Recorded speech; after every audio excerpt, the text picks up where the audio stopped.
Hey there, everybody. Welcome to a kind of impromptu live stream. I'm flying solo today. I was trying to get a video up talking about the Riv derailleur and all the stuff I was going to set up through it, but had a hard time getting it together. So I thought I would just do it as a live stream, and hopefully some people will trickle in and ask some questions. If you guys have any questions about the Riv derailleur, I've got 2 short rides on it and kind of the quirks of setting it up. If you've never set up a rapid rise rear derailleur, then definitely put it in the comments below. Also, let me know where you're watching from. I'm assuming it is fairly early in North America at the moment. It's 5 p.m. here in Spain. So it's probably what, like 8 a.m. in PST. Let me know if you're in that time zone. So yeah, the Rivendell OM1 rear derailleur is here. What are my impressions of riding with it, of setting it up, and everything that had to go into converting the Riv from a alt bar bike into a curly bar bike? All right, so we've got someone here from Seoul. Hey, how's it going? What time is it there? Yeah, so before I talk about the derailleur, like one of the biggest challenges was actually figuring out the brakes again. You know, I had swept back bars and I was using some flat bar levers and Palm Modolites, which are like very nice and expensive kind of V-brakes. Here they are. But clearly they don't work with drop bar levers. That's just kind of the nature of V-brakes and drop bars. And initially I'd wanted to maybe try running these with some travel agents, which is, I've got a whole box of random parts here. With travel agents, I don't know who here is familiar. Oh, shoot. Who here is familiar with travel agents? I feel like it's been a while since I've actually used these for their intended purpose. But basically what these allow you to do is it multiplies the cable pull from road bike bars, which are short pull, and so they work well with V-brakes, which use a longer pull. Fun fact, if you've never used a travel agent, there's actually 2 settings, and it's kind of easy to get them wrong. You'll notice that there are 2 holes here where you can screw in this barrel adjuster. And if you put the barrel adjuster on this outermost hole, you can run it just as like a simple like pass through to make a cleaner like 90-degree bend in the housing and the cable.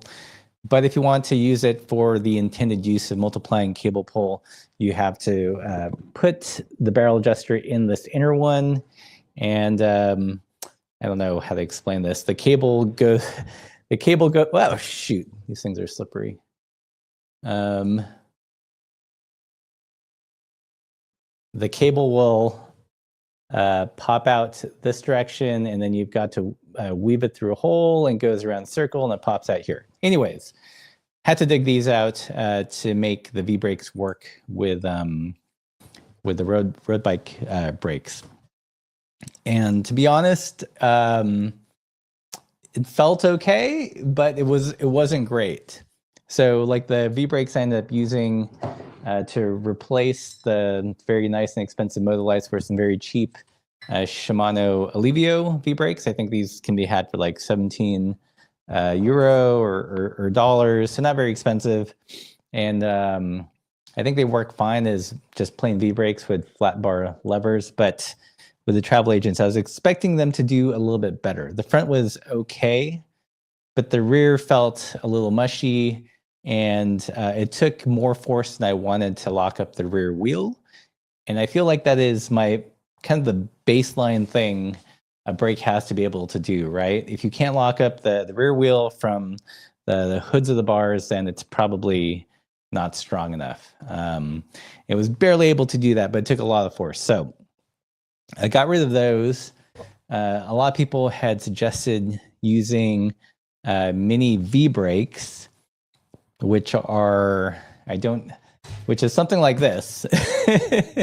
It's on the rib right now. And basically what it is it's like a V-brake, but with shorter arms. And because of that reason, it will work with drop bar levers. There are some caveats. There's a tighter tire limit size because the where the cable goes across to the other arm is a lot shorter. Thankfully, the bike is set up 650B by 48, and it just barely grazes the top of the tire. So that's one thing to consider. Also, some mini V brakes are optimized for narrower rims, so like 19 millimeter. So if you're running a wider rim, then it can be kind of problematic. So that's, I didn't actually want to go the mini V brake route, but I really wasn't happy with the travel agents and the regular V brake route. I did some research. A bunch of people suggested different things like I think the TRP 8.4 or something like that. But they don't make those anymore. And I couldn't find any here in Europe for new, and I didn't want to go through eBay and go on the hunt. And even if I could get them, they're like $80 a pop, which is way more than I wanted to spend on like, just cheap parts for like a video. And then someone on the gram suggested some mini V brakes from kind of the generic company XLC. I don't know, do you guys have this in the States, or is this just like a EU thing? Let me know. They make a couple variations of this, and you have to be really careful in picking which one, because I saw one review of one where you're saying it wasn't a true mini V and it didn't work with drop bar levers. So there was like a specific model number. It's not even printed on the cardboard here, but it's like 004 or something like that. I ordered one through Uncle Jeff, came the next day, which is today, mounted it, and it actually works surprisingly well. Much better than the old TRP mini Vs I used in the past. I had like a clear recollection of those being kind of suboptimal, like mushy, expensive. I feel like I remember paying like 80 or 90 bucks for them and just not being very happy because you had to set up the pad so close and the lever feel wasn't that great. But these, for 11 euro, shockingly good.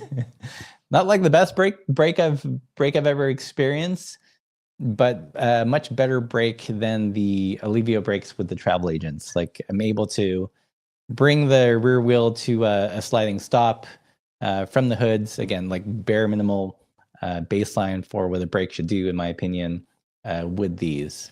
So let me know if you guys have any experience with the XLC mini V brakes. Okay, where are people watching from? All right, someone from Kathmandu, Jacksonville, Florida, 116 in Seoul. That's early, man, or late. And then Chuck Rogers, morning from California. And we've got Actual Bike Cami, 11 a.m. Michigan, USA. Cool. Let's see. Drinky here says, my local shop is getting OM1s next week. Stoked to swap them into the next wave of those. Can tell by your screen name that you're probably a watch nerd as well. Let's see. CN asks, so this thing could make my TRP high roads work with TRP RRL levers. Wow. I don't know. I mean, they should. RL levers should work with the high roads right off the bat, right? Isn't it designed for cable road pull? And we've got Simon here from the UK. Okay.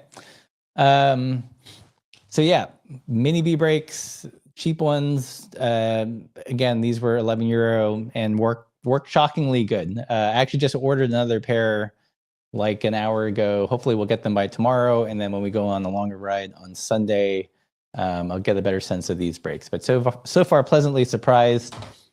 A little bit bummed that I couldn't make it work with the metal lights, since these are so nice and expensive. But we got to do what actually works, not just what's blingy and yeah, what's blingy. All right, got someone here from Toronto. Howdy. Let's see. My Two Coins says, I got some King Creek drop bar levers made for V-brakes back in about 2014. They still make those. I don't think King Creek makes those. I've seen Tetra ones, I forget what the model number is, floating around. So those are still in the ether. I don't know if they're still making them in production, but there's some remaining stock. There was there's an online store here in Europe called I think it's justpedal.nl, and it's like the alt cycling online store. They had a pair which I should have snagged a couple of weeks ago, but it doesn't look like they have them anymore because I was searching for them. But yeah, Tetra used to make them. King Creek used to have them. I don't know if they came out of the same factory and were just rebranded, but they're getting harder to find. So someone here says, Tetra ones are horrible shape, narrow, not worth it.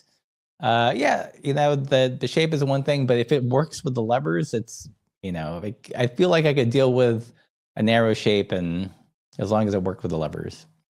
All right, so we've got Hector here from the Bay Area. Howdy. Yeah. All right, so the brakes were the big issue. I swapped out the handlebars with the Ritchie Venture Max in silver. And I've actually, typically I run a 46. I like a wider handlebar, but for this one, I chose a 44. Also set up a 44 Venture Max on the Blackheart. I feel like I'm in this phase where the bars have gotten wide enough, and now I'm kind of just retracting a little bit. And a lot of this is because I feel like it adds a lot of reach when the wider the bar gets, and you have to compensate with a shorter stem. And I'm hitting the limit on some of the bikes with too short of a stem.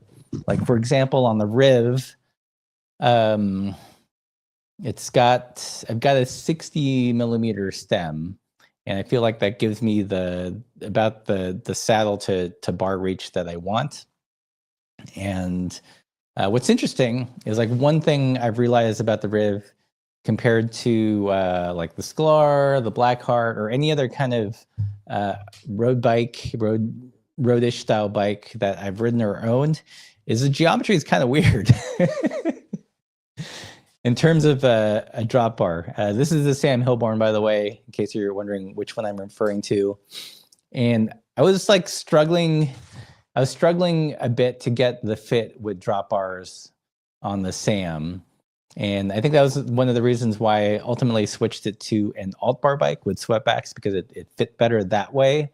And switching it back to drop bars, it made me realize why that was. Yeah, so I'll get into it if you guys want. Any other Rivendell owners here or Sam Hilborn owners here specifically, let me know if you experience these same things.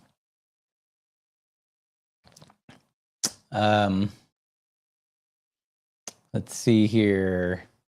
Brekik asks, not that it helps, but Tetra doesn't seem to have long pole road levers, but they do have regular V lever and integrated bell. Nice. They do have the long poles. Those are still in existence. My Two Coins. I'm going to try the PNW wider drop bars here soon. Stock flat bars have gone way too wide. I've started cutting my flat bars down to where I like them, 750. Yeah, I mean, I feel like a lot of the new trends of wider flat bars are meant to be cut down. I cut down the PBJ bars from Sklar, maybe 1 inch on either side. Yeah, something to do. Okay, Actual Bike Academy says, I have a Sam Hilborn in the build stage. Are you building it up as a drop bar or as a flat bar sweatback bike? Super curious. I'll tell you what I've come to realize about the Sam in setting up with a drop bar. Okay, so I believe this is the smallest size Sam Hilborn, and it looks teeny. I mean, if you judge it by the size of the head tube, but it's surprisingly long. I forget what, I don't know what I don't have the geo chart with me, but it totally shocked me to realize how long it was. So that's one reason that's one reason that contributes to like the need for a shorter stem for me. But another reason is it also has a fairly slack seat tube angle, and I think it's like 71 or something, fairly slack. And I'm more accustomed to bikes that are like in the 73, 74 degree, and that helps make a more compact riding position for me. So to get a position that's similar to the other road bikes I have to slam the seat forward and use a really stubby stem, which I thought was kind of interesting. When I had it in swept-back bar mode, I could run a longer stem. It wasn't a big issue because the bars were swooping back, and it just lent it. The bike lends itself to more swept-back bar geometry, but for a road bike, it just feels like strangely long. Let's see. Hector here says, "Hi Russ, have the Leo Rodini. It's still in the box, but I want to build up with a Mega 2X monster gearing using S-Ride 580 rear derailleur. Thanks for the video in the past." Yeah, that's the one to do it with if you want a massive cassette with modern Shimano road pull. That definitely is awesome rear derailleur. Another option, I have parts for this. I haven't done the video yet, but is to show you how to get massive 2X gearing with microshift sword, not using the sword derailleurs, but actually using Advent derailleur. They've got one model in particular which has much larger like range capacity and take up, and you can do 11 to 42 in a 2x with sword, but you can't use the sword derailleur. If that makes sense. You have to use one of the older Advent ones, but allegedly it works fine. I've got the parts. I'm trying to figure out which bike to put it in or put them on. Maybe the Riv after I'm done testing the OM1 derailleur. But yeah. Okay. So I've been yapping for a while. If you guys have questions about the Hillborn or the OM1 derailleur, let me know. And have you guys had experience setting up a rapid rise derailleur before? Because it was a bit of it screwed with my head a little bit, and I feel like that's one reason why it didn't take off. Not necessarily like it's a bad design, but I bet you mechanics hated setting it up because it was opposite, and they kind of just spread like the bad word about it.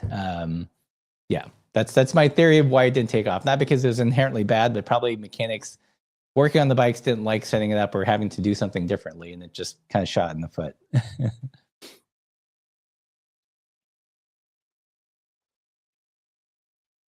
Okay, right here says, I would assume with a longer geo frame would be more suited with swept-back bars and upright seating position. Why the change? Yeah. So it does make it suited to upright seating position. Why the change to the drops? Just for funsies. One of the things about the OM1 derailleur is one of the questions people were asking is like, what's the cable pull? Could you run it with drifters? And that's honestly why. Just kind of trying to answer that question of like what drifters are compatible with the OM1 if you were to use it with road drifters. I think their intent was to for people to use it with bar ends or with friction shifters, but yeah, I wanted to see. Okay. What else that's used rapid rise here? Yeah, so what I found, short version of the forthcoming review is that it works with classic 9-speed Shimano drifters. So whatever 9-speed drifter exists, that should work. And some of the 10-speed should work as well. Like if you find 10-speed 105 Dura-Ace Ultegra, I believe those still use the classic Shimano, and it was only the Tiagra 4700. I could be wrong, but there's going to be some iterations of 10-speed Shimano drifters that will work with this, even though it's 9-speed. Let's see. Actual Bike Academy will be considering a 1x12 with the Madrone jab, Ceramic Explorer, Paul Crank 142th, micro shifter, Paul brakes, and regular mount recessed. That's an interesting build. Are you going to be doing, I'm assuming, micro shift in friction? Or I didn't know that they had like a 12-speed anything. Let's see. Give it here says, greetings, here for the vibes. My 2 coins. It's been a while, but I had Centaur XC group on the mid-80s. Ross Mount Whitney with top normal derailleur, right?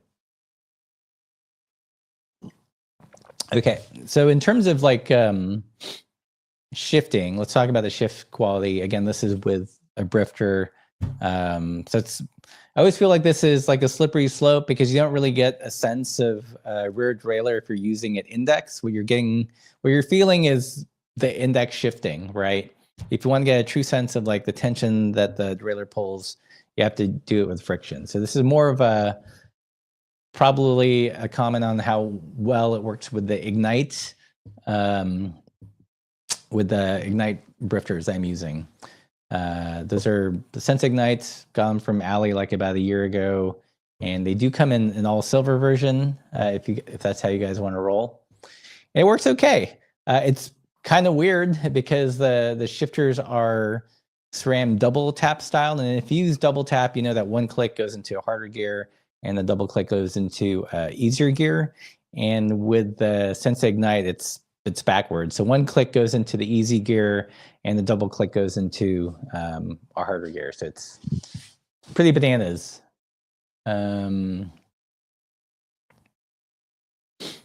Okay. So Actual Bike Cam, says there's a micro shift thummy you can get in either 1-to-1 or 2-to-1 ratio, 11 or 12 speed with a friction or index mode. Gotcha. Okay. All right. Got someone here from Western Australia, 1235. All right, people burning the midnight oil. Thanks for hanging out.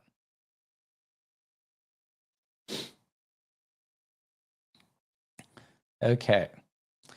Yeah, so with the Sensa shifts fine, just like you would expect. It does take like some really concerted thought to shift in the right direction. At first, I'm kind of acclimated, but there are moments when I'm like tired or like reacting quickly, and then I default to like how I think double tap should work, and it kind of throws me off. I think the toughest part is like when you're standing and climbing, it's easier to do the single shift to get into a harder gear. When you're standing and climbing and have to actuate the double shift, I feel like it takes a little bit more finesse to get into a harder gear, like set up with the low normal.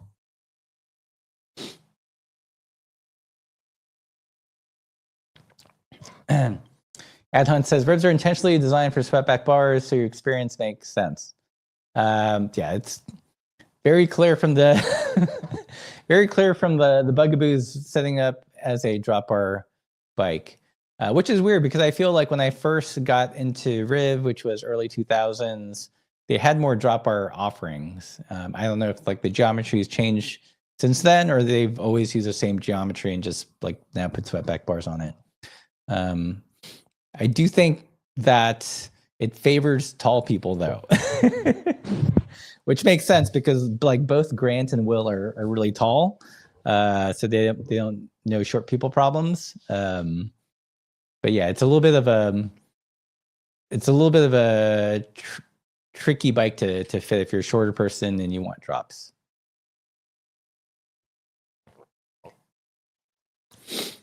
Okay. I talked about the shift quality. In terms of setting it up, it was pretty straightforward. There's a high and low limit screw. There's a B screw. There's a pinch bolt that's not very complicated in that respect.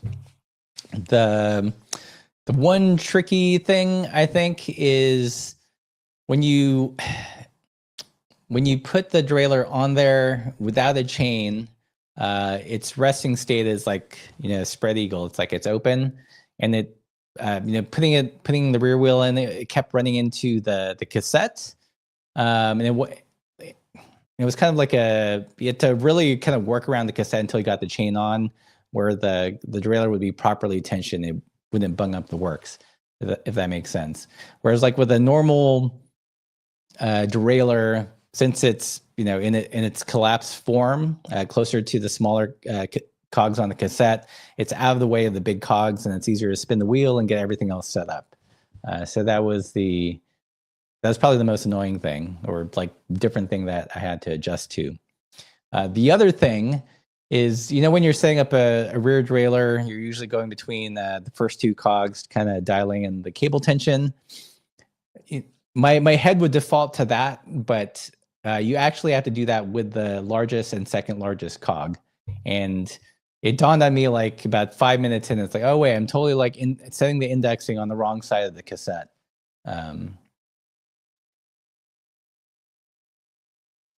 So that's one thing to consider. Like everything's just a little bit backwards, which I guess is what you should expect.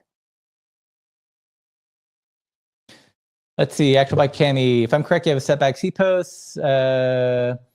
Yeah, it is a setback seat post, and I have considered a 0-degree offset, but finding a 26.8 seat post, like any seat post, is a challenge these days, especially here in Europe. Like there's a few like setback options.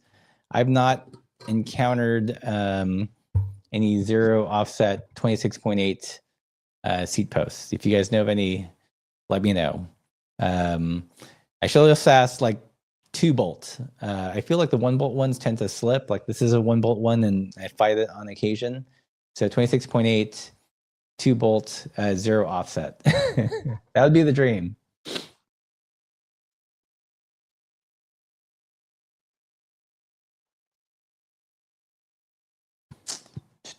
So Hector asks, will you be able to make a video feature of the S-Ride GR680 derailleur in 2x friction? I'm not familiar with that one. I don't know if I have that one. MTally asks, use Rapid Rise from 99 until 2013. I've forgotten the set pains, but do remember getting used to shifting, taking 2-3 weeks. Yeah. There were lots of comments like in the first few videos they're talking about like, oh, it's terrible, Rapid Rise, that's why it failed. I don't actually think that's true. I think there were lots of things that happened at the same time that made for like an unfavorable environment to adapt it. The first one being it was paired with like the integrated like mountain bike shift and brake lever. So there's growing pains with that. And also just setup is backwards. So if you think about it, busy shop environment, mechanics are setting stuff up, and then they get this backwards derailleur. Of course, they're gonna like whinge about it.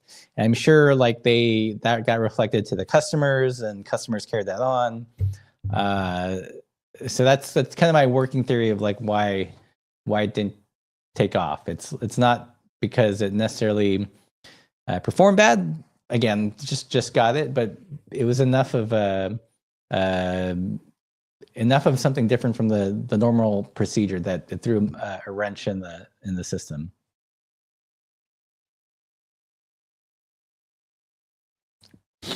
My 2 coins. Can you shift to a small cog to remove the rear wheel, or is the tension weird that way? No, yeah, you can shift to the small cog to remove the rear wheel, and then we'll hold it. From a user perspective, like doesn't feel like any different, but you just have to manually do it.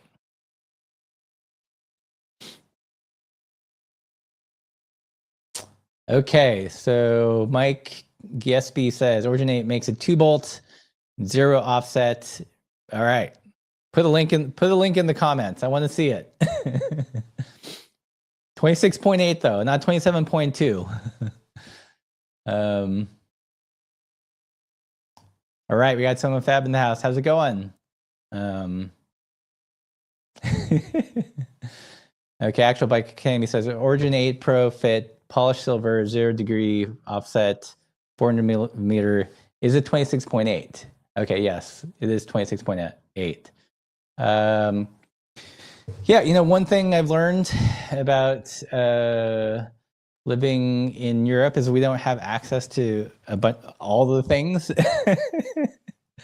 And sometimes those very niche items get really expensive. So now I can totally commiserate with our EU counterparts living here now.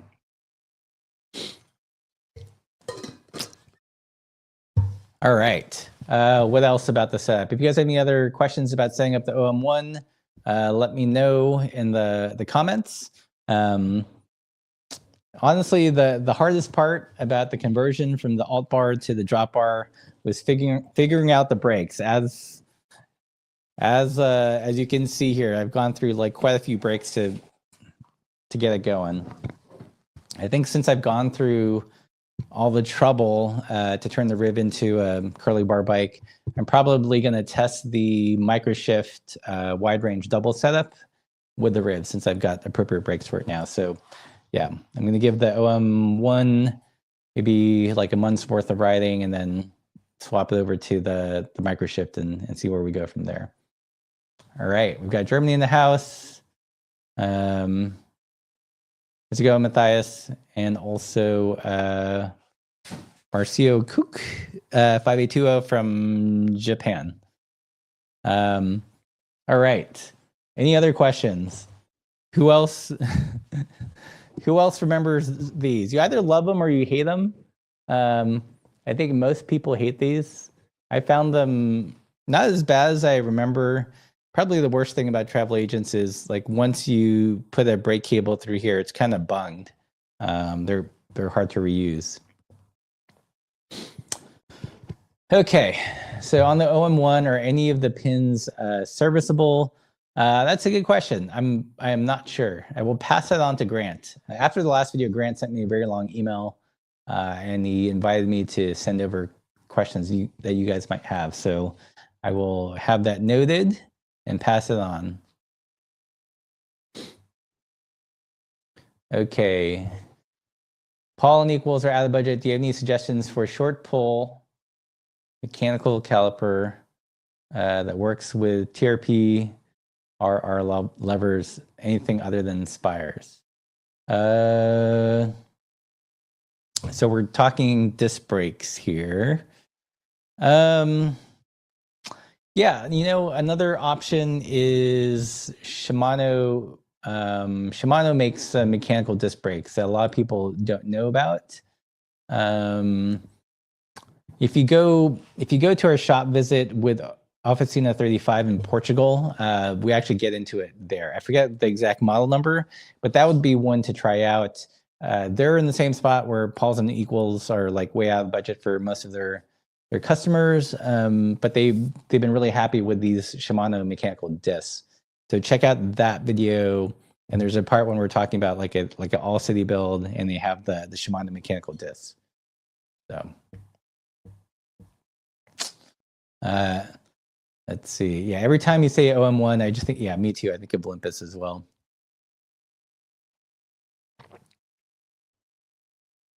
All right, Actual Bike Academy says if we come back to America, stop in Michigan, I'll get you a seat post. I'll sponsor you with that.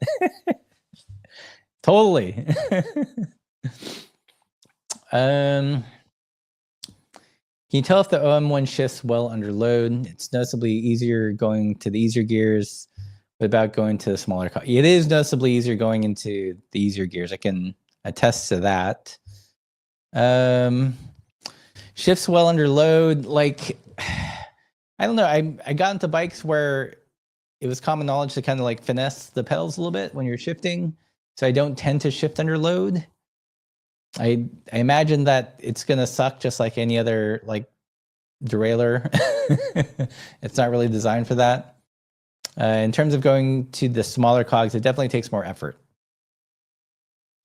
So, all right. Thank you so much for your videos. Thank you for watching.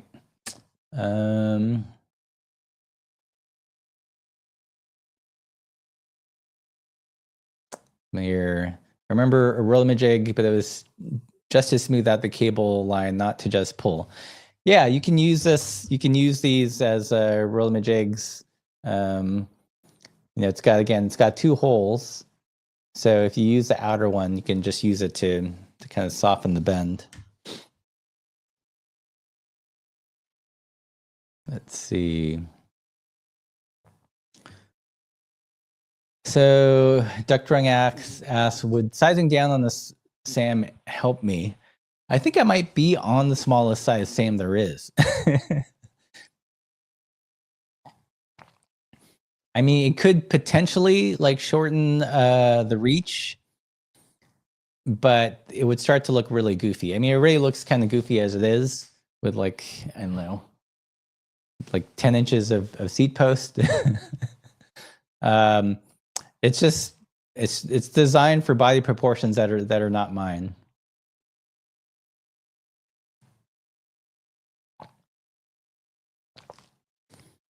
All right. Did you guys see the video on the alt cranks? We've got so many here. If you have any questions about the alt cranks, maybe Luke or Stan or whoever's running the Soma account can chime in. I've been pretty happy with them. Again, like the only things I wish were different were the shorter crank lengths. Like if they could do like down to 160, 155, that'd be more on trend. 745 best slick tires. You know, the derailleurs or the WTB equivalents. What's funny is, or it's not funny, but 650Bs have like kind of gone out of fashion in like a big way, which is a bummer. But that means that you can find good deals on 650B tires. And I've been getting a lot of WTB like Horizons, which, you know, I feel like they're maybe 80% to derailleurs, but I can get them for $15 a tire.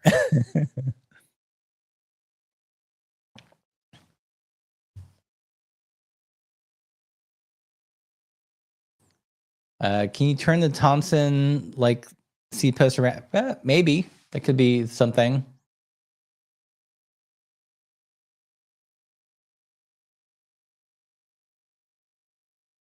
All right, everyone's been recommending this Origin 8 Pro Fit. I'm going to see if I can find it here in Europe. It's kind of slim pickings. All the weird stuff is in the States for sure, or is more available there.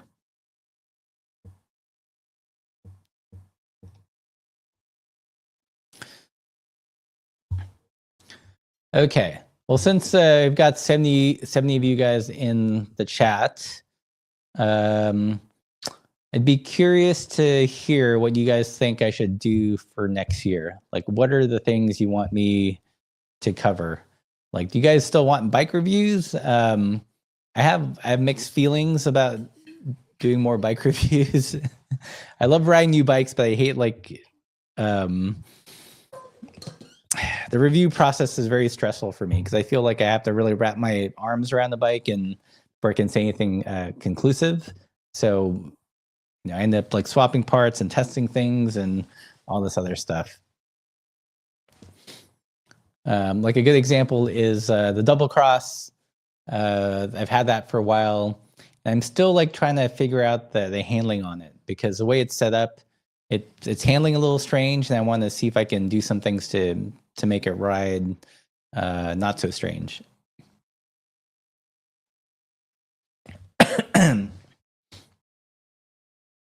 All right, we got to vote for more Cave of Bad Ideas. Yeah, let me know what you guys want to see. Visit the China Cycling Expo 2026. That'd be interesting. Elizabeth says, love the hack videos. Yeah, I'd mentioned doing a Peak Mechanical book, so I should probably crack on that. Okay, we got one person that likes to ride videos. Okay, so vote for TNH. Yeah, TNH, we're gonna get back at it on Sunday.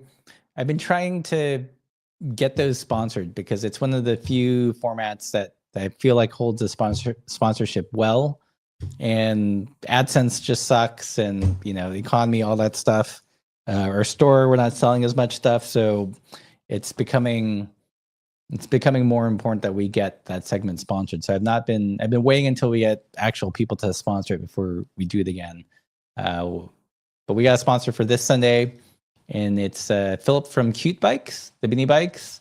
They're going to come out with a titanium model in 2026. So he sent over some secret spy photos of that.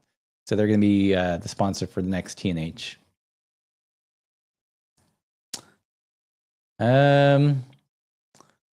Drew says, what do I want to do? I've been actually quite enjoying the ride videos, like where I ride and pontificate. The first one did okay, and then the last two like totally bombed, to the point where, those are two kind of slots where I can make videos for the channel, and it just wasn't worth the time. And we've got to pay rent, so like the videos have to perform to like a certain level. So unfortunately, the things I personally want to do don't always perform well on YouTube. So I kind of have to placate the algorithm. All right, another one for TNH. Grant should seize my rib. He should.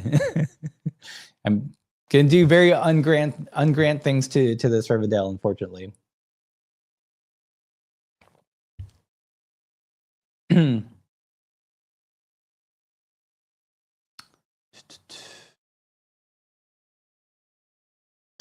Let's see. Question here. You may not speak of philosophy, consumption, something to ramble about. Yeah. That's one of the. I've been thinking a lot about especially the consumption aspect. Like I'm actually, I tend to just buy like one or two things and use them for a very long time. The channel kind of forces me into always getting new things, which I don't think is typically my nature. So there's like this conflict of, am I just promoting conspicuous consumption? But I hope, like, my goal for all these videos and for any review is like not to make you guys want to buy it. Just think of it as like a touch tank where I touch and feel it and describe it to you, because you might not have a chance to have it in your area or something, so you can get a sense of it, not to get you guys to buy it. Yeah.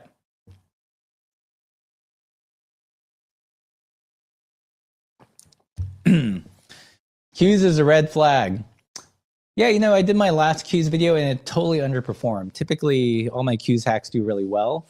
And the last one just like 10 of 10. I was like, oh, what's going on?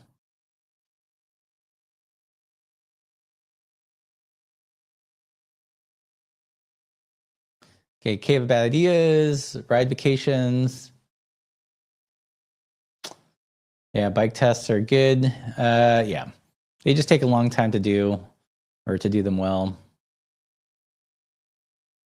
Someone here, ride video with like electric group sets.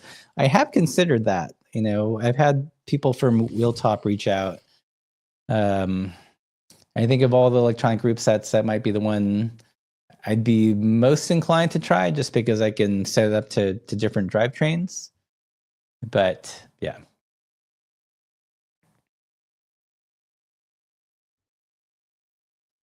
So, question about the crank. What was the motivation for going for an external bottom bracket rather than square taper? I think mostly to provide like a modern option for people. I personally don't care, but a lot of people wanted external BBs, and there's lots of cranks out there which are 110/74 square taper, and there's very little that offer that an external BB. So I feel like it was a crank that could provide something different, because if it was another like 110/74 BCD square taper crank, I mean, that's a dime a dozen. You could get spa cycles, you could get old Saginos. Then there's the Paul crank that came out, which, yeah, that's square tapers, SRAM 3-bolt. So I feel like it was something there. It was a crank that wouldn't overlap with what was out there already on the market, was the thinking. All right, another fan of the Cave of Bad Ideas. Let's see. It's been fun to see the channel evolve over the past decade. Yeah, definitely have to keep changing. Like what works on YouTube, what works on our channel like 3 years ago doesn't work today. You know, what worked 10 years ago definitely doesn't work today. What worked last year sometimes doesn't work today. So it's always a matter of like evolving, seeing what formats work, what don't work, what's the best payoff in terms of like time and return on an investment. So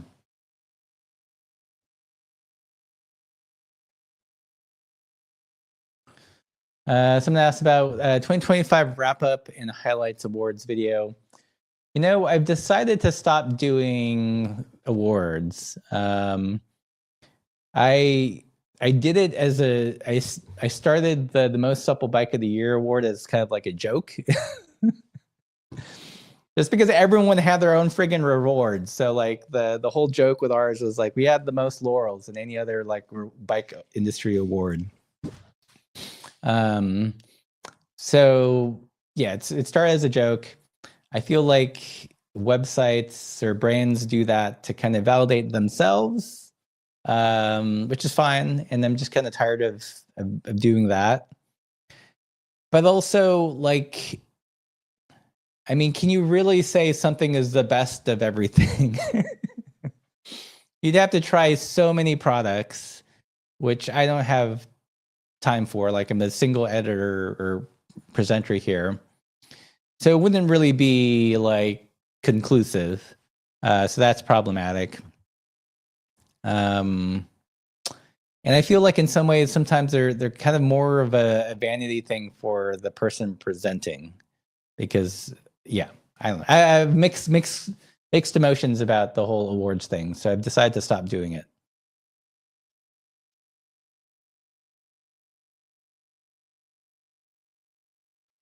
Let's see. Microshift is the answer for all the answers, even if not budget anymore.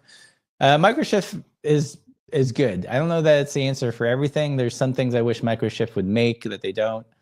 But yeah.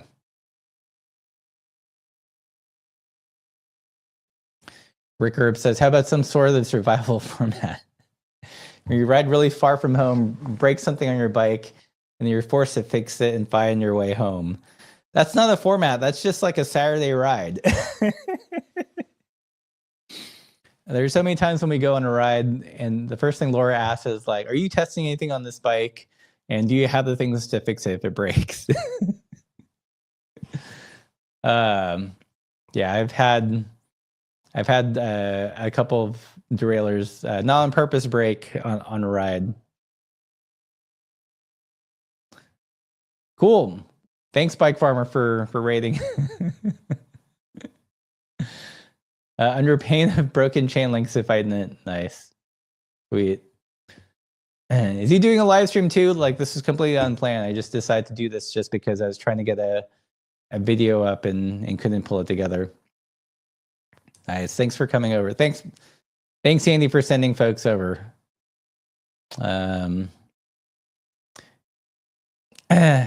Yeah, after one of my first my quasi depressing ride video on my birthday, Andy had sent me a message to talk about the YouTubes and commiserate.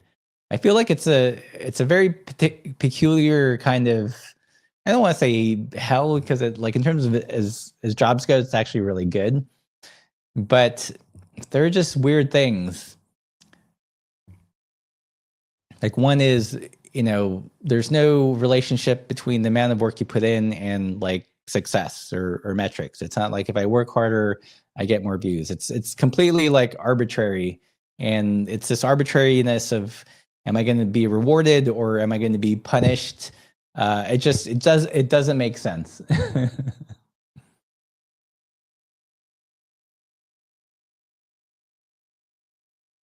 Thanks everyone coming over from the Bike Farmer live stream. Nice. Okay. Well, micro shift sword, 2x front derailleur, 10-speed work with 11-speed drivetrain. Yes, that will work. If you guys have drivetrain questions, by the way, yeah, ask away. I've got like a crap load of random knowledge. One thing I did want to make clear, there was a lot of confusion about whether a GRX front derailleur will work with the alt crank. There was a lot of hand wringing about it being 3 millimeters off. A couple people have confirmed that the stock GRX front derailleur will work with the IRD Polaris, so hand wringing not necessary. Maybe I can leverage all the experience we've had in content creation and let people see how the sausage is made. There are tons of content creators out. Yeah, there are lots of great content creators. This is how this. I think the live stream is a great format for showing how the sausage is made. Yeah, more laurels. Thanks again for coming over from the Bike Farmer. 1X is a downgrade. I'm not gonna lie. I do have 1X up on the Blackheart, and for that bike, again, like I do this thing, I don't know if you guys do it, where I turn every bike into the same bike, and I'm realizing not every bike I have needs ultra wide range 2X. So with the Blackheart, completely okay with it just being 1X, and I'll have my ultra wide range 2X for the kind of more touring off-road bikes.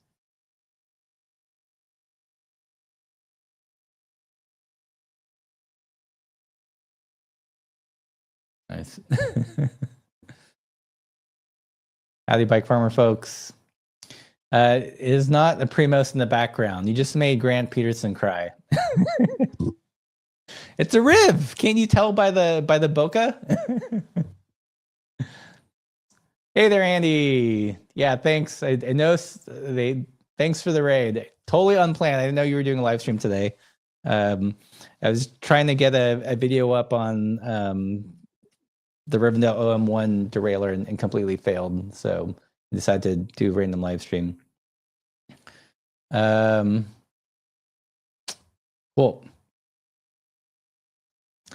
So if you guys have any questions about the Riv, let me know. Or do you guys have any questions about other random drivetrain hacks? Let me know. Here's a good question. Yeah, how do you keep the passion to keep pumping videos? Don't you lose the motivation? Yes.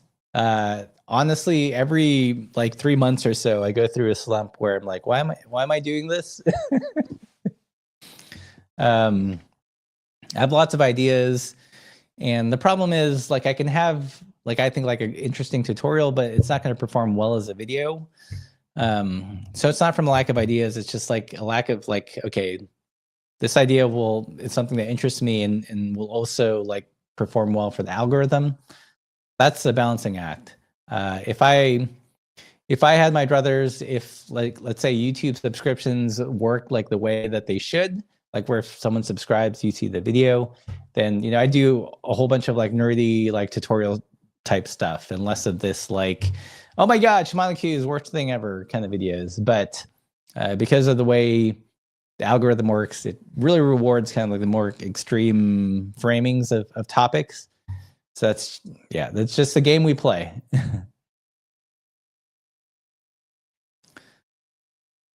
Yes, it is strange to have a codependent relationship with an algorithm. Non-creators don't understand. And it's a worse kind of relationship because you're in this limbo where you don't know if you're going to be rewarded or if you're going to be punished for the thing that you just put up.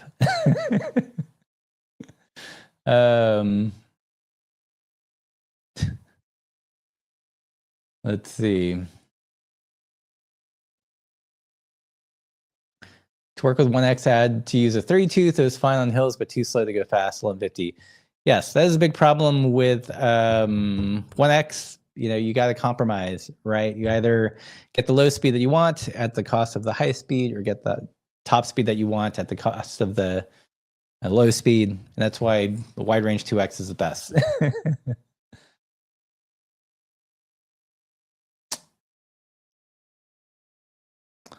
Shimano or SRAM. I'm more of a Shimano person. Like SRAM, there's a couple things about SRAM I don't like. The first one is like them shoving 1x on everybody. The fact that they use dot fluid instead of mineral oil in their road shifters. The fact that all their stuff is like really expensive. Like they've abandoned the middle to low end. That's where I feel like Shimano does a better job. I guess I'm more of a traditionalist in terms of like bike components. That's why I gravitate towards Shimano.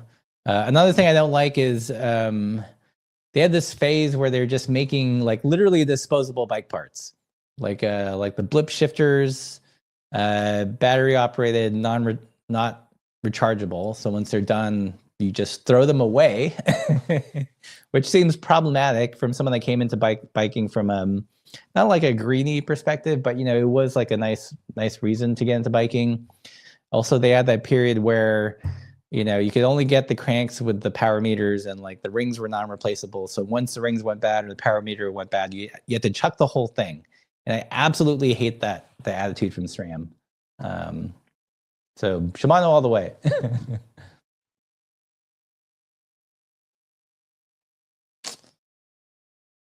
Let's see, more hack videos. Do we know if yes, it would work with the jab. Again, the jab comes with a different like pulley thing. So, you know, get a micro shift thumb shifter and the appropriate cable pulley thing, and it will work. Rick, no, that is completely your imagination. 3X is dead.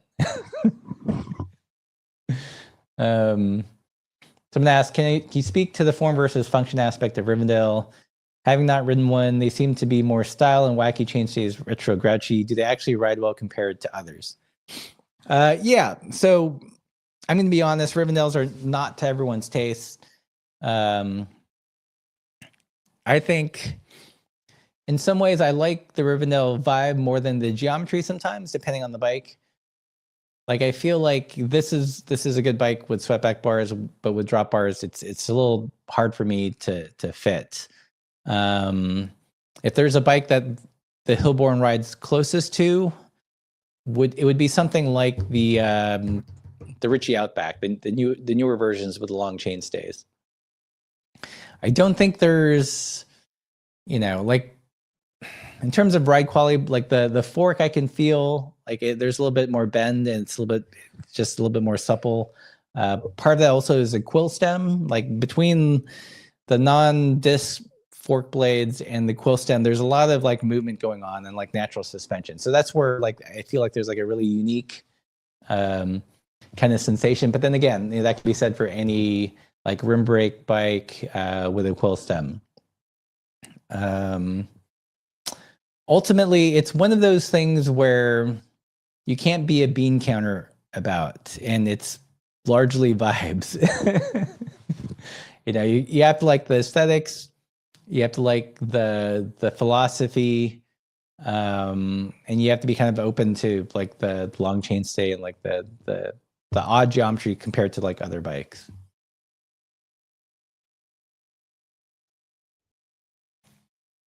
Let's see. All right, we got someone from South Dakota. Here we go. In Japan, it's almost a crime to break the rules. Mechanics will not touch a bicycle if something is out of the books. That's a bummer. Like really, like even like the blue light or the circles folks won't do something weird.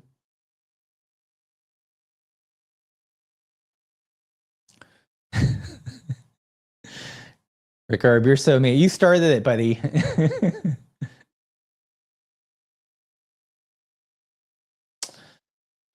I don't get the Rivendell thing because they have V-brakes. I'm not sure why I would get that instead of disc brake bike. So here's the thing. The last time I went over the handlebars was with a V-brake bike. So like I feel like V-brakes are actually really good in terms of stopping power. Like I would take a V-brake bike over any cheap TRP mechanical disc. cable disc any day. I feel like they stop way better. In some ways, like V-brakes are, they're the ultimate cantilever brake. Like I feel like they get a bad rap because they're on cheap bikes, but in terms of like price per stopping power, if they're set up right, they're really, really good. And better than a lot of like mechanical like road disc brakes without getting into the fancier ones. So I wouldn't be, it's a quirk, but I wouldn't be completely put off by it.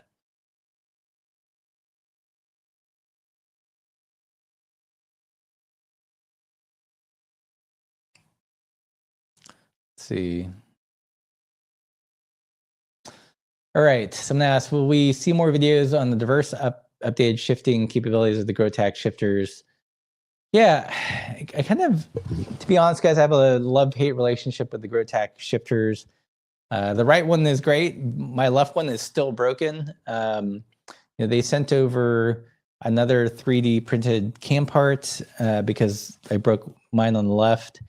And I don't think the left is ready for prime time with like modern front railers. Like the front railer just has so much more tension than the rear. It makes the cable dig into the plastic or whatever material that they're using for the innards. And it's not great. I mean, I feel like it would be okay with the old school like road front trailer, but not with like a Q's, not with a modern mountain bike front trailer.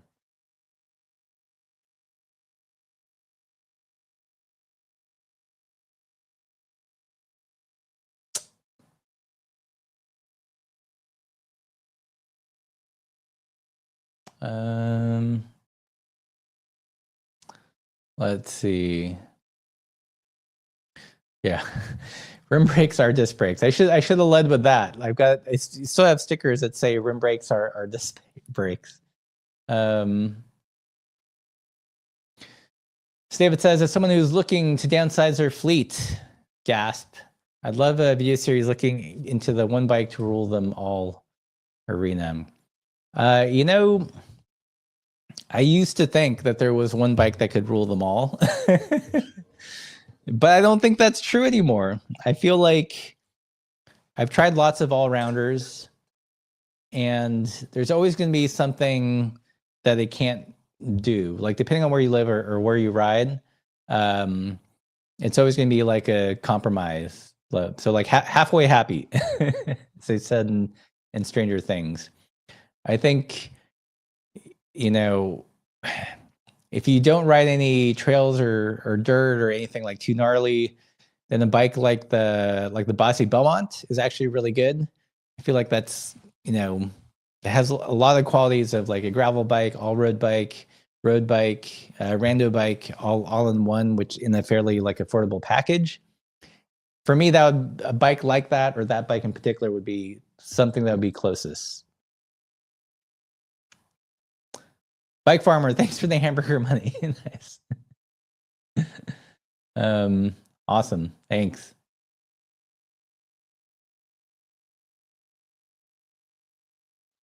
Andy's a great guy, folks. You're a legend. So just got here. Have you talked about the Madrone jab? No, it's a little bit. It's great so far. I think what I'm going to do is, I have it on the Sklar PBJ. I'm going to, no, I don't have it. I have it on the Blackheart.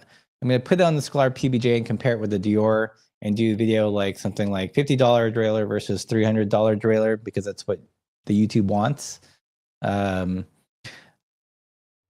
kind of my limited experience with the jab versus the Dior, the jab just feels like a lot crisper shifting. Like when you wiggle the derailleur, there's like, it doesn't flex as much as the Dior. So I think that aids in that. But it'd be fun to do a video and test it out.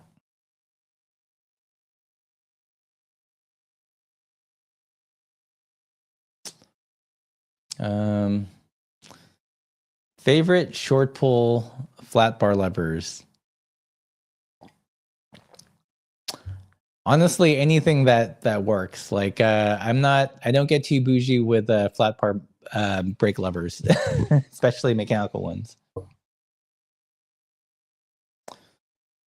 Need a setup video on the jab. It's pretty straightforward. Like depending on which iteration you. Well, actually, that's not true. There are a couple quirky things. Maybe I'll address those in that when I put on the PBJ. Yeah, wait for that video. All right. So it sounds as if you guys want more hack videos. Some people like the ride videos. It's always hard to say. You know, December is always like an interesting month on YouTube because I feel like AdSense pays really well because everyone's advertising. But in terms of like the seasonality of bikes, it starts to taper off. So there's this kind of rush to make videos this month because it'll pay well, but the algorithm isn't necessarily pushing it out or people aren't necessarily searching. So I don't know. All that to say is I'm going to try to crank out a bunch of videos this month to capitalize on the AdSense. So if you guys have ideas, let me know. Or better yet, join us on Patreon. So we don't have to make this mad scramble. It gives us a budget or pick up some merch. Here's one thing that we haven't announced publicly yet. But I think we're going to shut down our store end of this year. How it works right now, or let me rephrase that. We're going to have our store, but we're going to shut down our fulfillment of physical products. We've been working with a small fulfillment company in Montana, which they're great. They're the same people that ship bedrocks, and I think they work with Swift Industries and stuff. But it costs a lot to run, and with the general like downturn of the economy, people aren't just buying random stuff. So it's actually costing us money. It's costing us more money to maintain the store than we're making. So it just doesn't make sense. So if you guys, all that to say, if you guys want to buy stickers, stem caps, patches, get them before the end of the year. So yeah, definitely stock up on all the Party Pace stuff. We might, revisit it at some future date if we can set up fulfillment here in Europe or find some other way. But to give you guys a sense, like we're paying, I think like $400 or $500, no, $600 a month to have that fulfillment center. And every time they pick a product, they take $1 off, 25 cents off. So it's costing us right now more money to have the shop than we're actually making. So we gotta stem the bleeding. Yeah, you know who's super good at setting up triples? Bike Farm. Yeah, if you guys want your triple fix, Rick, go to the Bike Farmer. Let's see. Built a bike last year, 4226, good combo, 1142, 11-speed, JRX 810, giving out shifters as friction. Yep. Yeah. I feel like the wide range double for me has been solved, both in friction and in index, especially with Qs and like our latest hack. So now I'm kind of figuring out like where to go. Should I get into triples? Yeah, who knows?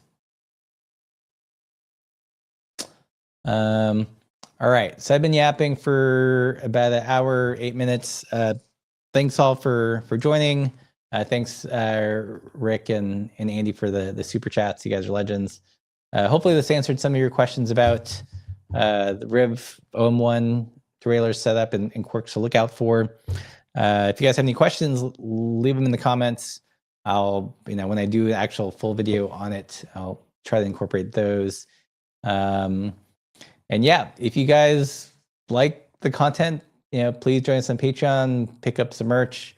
It's how we keep the lights on, literally, because AdSense sucks sometimes. All right, everybody. Thanks. Good night. And as always, keep the supple side down.